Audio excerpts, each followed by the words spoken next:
Scientology. It's a controversial following headquartered in Los Angeles that was created in 1954 by science fiction writer L. Ron Hubbard. Today, we sometimes hear of celebrities like Tom Cruise and John Travolta who are members. But other than that, it's a relatively secretive group that tries to avoid the limelight. However, the people who do follow this belief system praise it as a spiritual path to one's own enlightenment and freedom.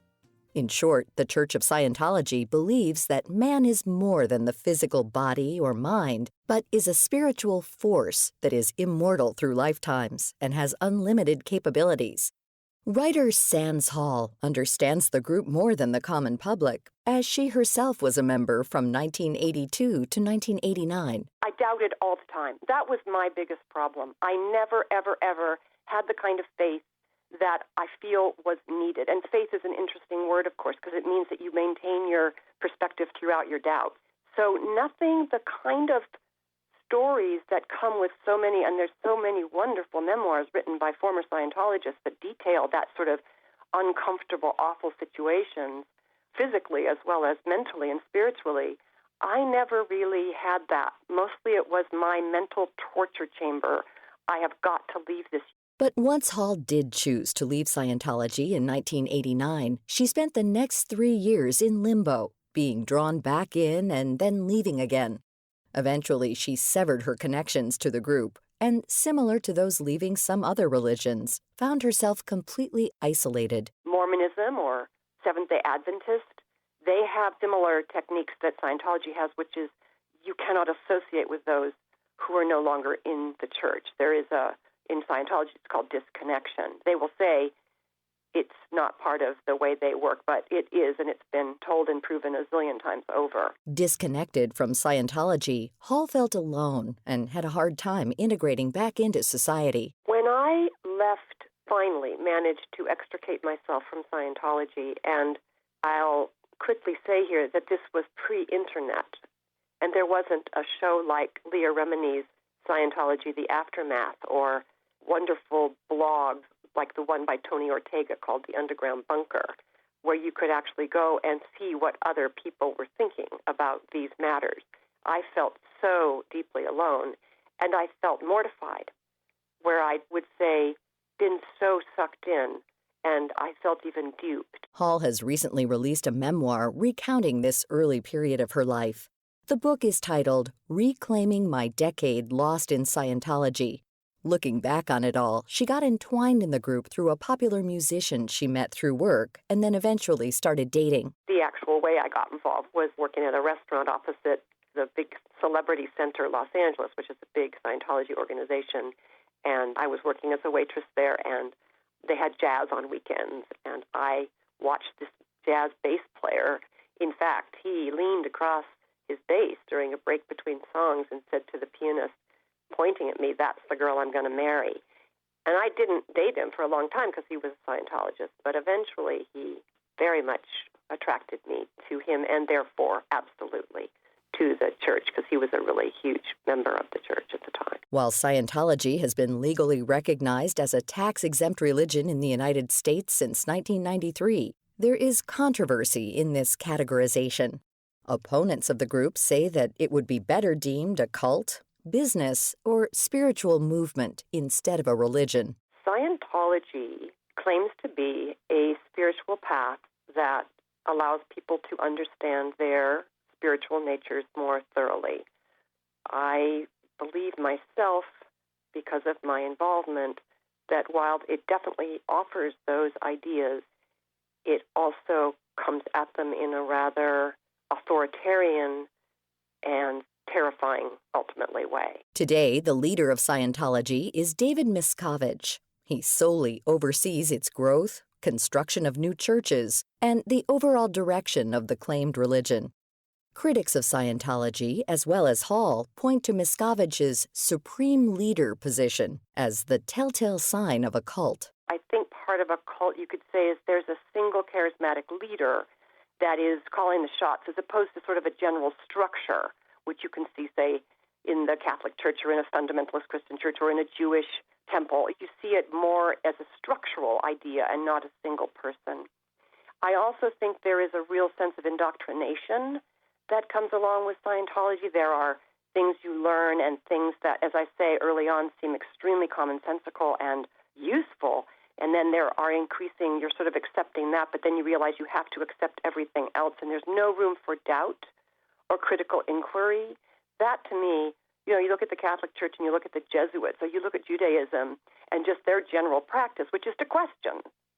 And that seems to me that makes a very different circumstance than one that you must adhere to this set of principles, and they are the truth. The website Scientology.org publicizes that it has around 10,000 churches, missions, and organizations across the globe and gains millions of new followers each year.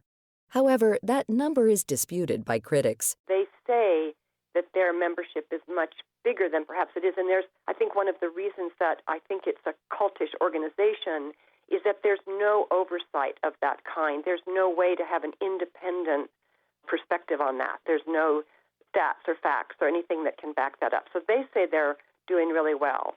People on the street say that they're building these organizations all over the country and continuing to build them, but that there's not very many people actually in them. And it would be hard to imagine, with all the negative attention that's being paid these days, that it would attract people. However, I think it's that sense of certainty. You meet a Scientologist and they have a way of being, and there's actual tangible difference. They feel extremely certain about what they're doing. And that's so attractive. But I think it comes at a point that says, yes, we have the answer to that. Absolutely, we have the answer to whatever is your problem. We can solve it. And that's extremely attractive. There's much that's still unknown about the inner secrets of Scientology. It's a complex and layered group that only lifetime members are privy to. To find out more about this topic and our guest, Sands Hall, and her book Reclaiming My Decade Lost in Scientology, visit viewpointsradio.org. You can also find the new release on Amazon.com or request a copy through your local bookstore. For more behind the scenes, check out Viewpoints Radio on Twitter, Facebook, and Instagram. This segment was written and produced by Amira Zaveri. Studio production by Jason Dickey. I'm Marty Peterson. Viewpoints returns in just a moment. According to the FBI, one home burglary occurs every 26 seconds in the U.S., leaving many homeowners wondering how they can increase their safety and security. Experts recommend homeowners start by evaluating access points and strengthening door and window security. But many people still feel especially vulnerable to an intruder striking while they're at home and want to know how to protect themselves and their loved ones if this situation arises. One option for deterring home intruders is the Pepper Spray Launcher Home Defense Kit from Sabre, the leading pepper spray brand worldwide for more than 4 decades. Deploying projectiles filled with red pepper powder accurately from more than 60 feet away, the Sabre launcher effectively provides safety at a distance, which increases the opportunity to deter intruders and escape to safety. Designed for speed, accuracy, and distance, the Sabre launcher provides added peace of mind for homeowners. Find out more at SabreRed.com. That's SABRE Red.com. What are you going to do with your old car? You can try selling it, you could junk it, or you can donate it to Heritage for the Blind. Your car will be towed away for free, and your donation is tax deductible. Just call 1-800-835-1478. Heritage for the Blind accepts cars, vans, trucks, and boats. It doesn't matter if your vehicle runs or not. It will be towed away for free, and you'll be supporting those that need help. Heritage for the Blind is a nonprofit organization that helps the visually impaired live fuller lives. Call right now to donate your car, and as a special thank you, you'll receive a free 3-day vacation voucher to over 50 locations. Call Heritage for the Blind right now. Call 1-800-835-1478. Donating is easy, and your vehicle is towed away for free. Plus, you'll get a free vacation voucher for donating. Call now, 1-800-835-1478. That's 1-800-835-1478. And that's Viewpoints for this week. Viewpoints is a production of MediaTrax Communications. Follow us on Twitter, Facebook, and Instagram to learn more about upcoming shows. And find a library of past programs on Apple Podcasts, Google Play, and Spotify. Plus, you'll always find previous segments and more information about our guests at viewpointsradio.org. Join us again next week for another edition of Viewpoints. Coming up next week. If trauma doesn't come then, if that kind of injury to us doesn't come during young adulthood and midlife, it will definitely come if we're lucky enough to grow old. Trauma, just another part of life. Then, I found that with touch, my ability to feel you, see you, sense what's happening for you. If you carry tension or stress in certain areas in your bodies, I can interpret that. The benefits of being cuddled. I'm Marty Peterson. and I'm Gary Price. These stories in depth on your public affairs magazine, Viewpoints.